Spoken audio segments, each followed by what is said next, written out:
Мына тамшылатып еккеннің бір жақсы жері кәдімгі жай арықтан қарағанда суарсаңыз осындай сап-сары болып гүлдейді ғой. Қараңыздаршы, енді камера дұрыс жеткізе ала ма, жеткізе алмай ма білмеймін, бірақ осындай сап-сары болып гүлдеп жатыр барлығы. Енді түйін статуына жұмыс жасаймыз. Қазір түйінге ешқандай жұмыс жасалып жатқан жоқ. Өзіне керекті тыңайтқыштарын беретін боламыз алдағы уақыттарда, Құдай қаласа. Мына камерадан көріне ма, көрінбей ма? Бірақ осындай сап-сары гүлдер әдемі болып ашып тұр.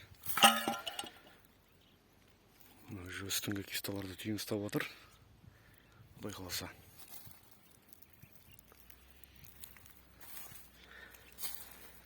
Тамшылатып егіңіздер, тамшылатып суару арқылы, Құдай қаласа. Мына астың бәрі түйіндер. Жаңғақтай болып отыр, жаңғақтан үлкен болып отқандары бар, тұқымдай болып қалғандары да бар. Астың бәрінде түйін толы.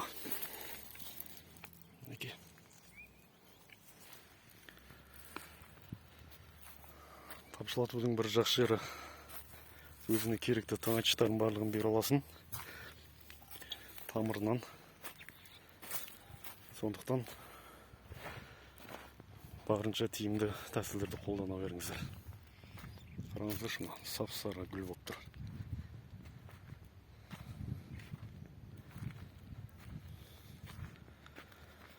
Құдай қаласа, осының бәрі түйнек саса, осылай қып түйнектен ұстаса. Жаман өнім алмас едік. Құдай қаласа.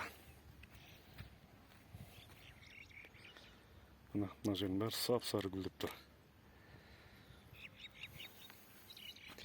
Гүлдері де жақсы, әрі-әрі.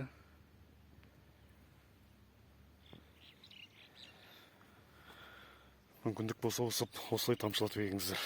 Мынандай түбіне көлеңке тастап, сол кезде жақсы өнім алатын боласыздар.